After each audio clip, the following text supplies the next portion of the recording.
Assalamualaikum warahmatullahi wabarakatuh. Perkenalkan, nama saya Ilyas Aditama, NIM C0C018-024. Saya di sini akan menjawab pertanyaan dari Pak Warsidi, yaitu bagaimana intelijen bisnis dan analitik bisnis mendukung pengambilan keputusan.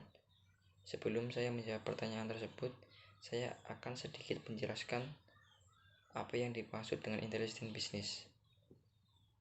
Intelijen bisnis adalah istilah yang digunakan untuk mendefinisikan proses yang terkait dengan aktivitas pengumpulan, pengendalian, pemanipulasian, dan penganalisisan data dari sumber masa lalu dan sekarang, serta menyediakan pelaporan intelijen terkait dengan pemahaman atas rekaman kondisi masa lalu hingga sekarang, yang memfasilitasi para pengambil keputusan bisnis yang terinformasi dengan baik.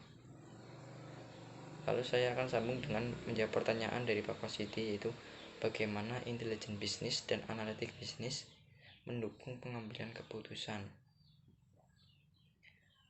Cara intelijen bisnis mendukung dalam pengambilan keputusan yaitu dengan cara memberikan gagasan atau ide-ide agar lebih mudah dalam mengambil keputusan.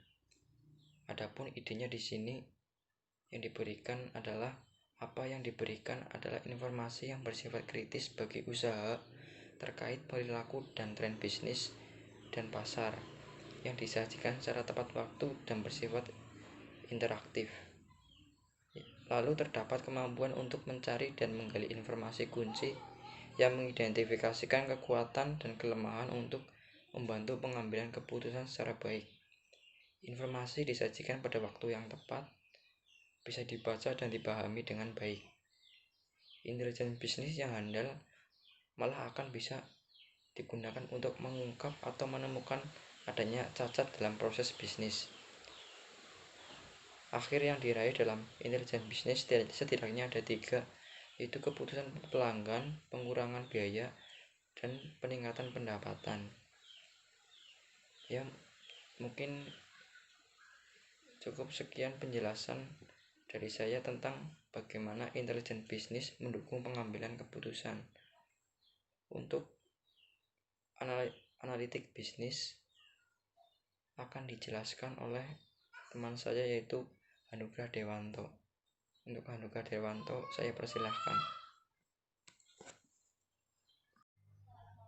Ya, assalamualaikum warahmatullahi wabarakatuh. Di sini saya akan melanjutkan penjelasan yang telah dijelaskan oleh Ilyas Aditama.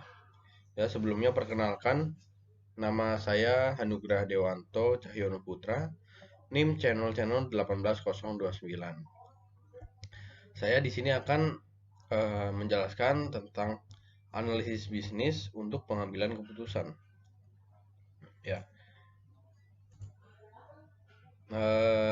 Pertama, pengertian analisis bisnis secara umum adalah proses mengevaluasi apakah bisnis yang dijalankan memiliki resiko-resiko yang mungkin terjadi serta mengetahui sejauh mana sih kemungkinan prospek bisnis tersebut akan berjalan. Nah, kemudian dengan melakukan analisis bisnis, maka kita dapat mengidentifikasi kebutuhan bisnis kita dan menentukan solusi untuk menghadapi berbagai masalah bisnis yang akan terjadi ke depannya. Ya, kemudian perlu kita ketahui, analisis bisnis itu sangat diperlukan untuk pengambilan keputusan. Contoh, langkah-langkah pengambilan keputusan itu pertama kita membutuhkan yang namanya identifikasi masalah, ya kan? Pertama mengidentifikasi masalah, yaitu kita pertama dapat mengevaluasi dulu apakah bisnis yang kita jalankan itu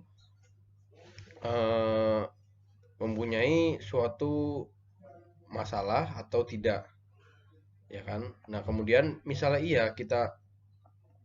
kita mengetahui, oh ternyata bisnis kita mempunyai masalah.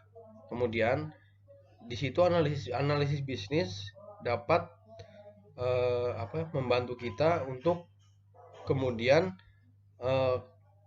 membantu kita mengumpulkan informasi ke tahap selanjutnya.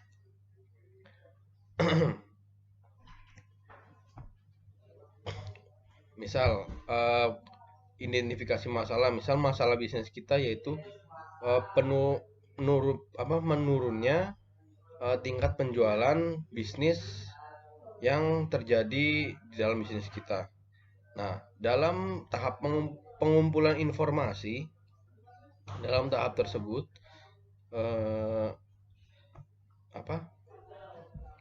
di dalam analisis bisnis kita dapat melihat apa sih yang membuat bisnis kita itu menurun penghasilannya, menurun penjualannya, atau menurunnya penjualan. Nah, kemudian setelah kita dapat informasi yang ternyata masalahnya, akar dari masalah itu adalah tren yang terjadi di luar sana sudah tidak masuk dalam bisnis yang kita jalankan. Oleh karena itu tingkat penjualan kita jadi menurun. Nah, kemudian langkah selanjutnya untuk mengambil keputusan yaitu membuat prediksi masa depan. Nah, jika semua analisis bisnis sudah kita lakukan, dari mulai mengidentifikasi masalah, mengumpulkan informasi sudah dilakukan, kita membuat prediksi masa depan. Apakah masalah tersebut bisa diselesaikan atau tidak. Nah, kemudian yang terakhir, kita dapat mengimplementasikan keputusan dengan evaluasi dan belajar. Jadi dalam pengambilan keputusan, analisis bisnis itu sangat digunakan untuk menjalani langkah-langkah pengambilan keputusan itu sendiri. Nah, kemudian setelah kita mengimplementasikan dan melakukan evaluasi dan belajar dari kesalahan, nah disitulah pengambilan keputusan sudah dapat menjadi bulat dan bisa diimplementasikan untuk menghindari masalah-masalah yang sudah terjadi sebelumnya. Nah, keputusan yang diambil itu tidak akan ada gunanya jika tidak kita implementasikan nantinya. Ya, mungkin sekian dari saya. Sekian, kurang lebihnya mohon dimaafkan. Apabila ada salah kata mohon dimaafkan. Wassalamualaikum warahmatullahi wabarakatuh.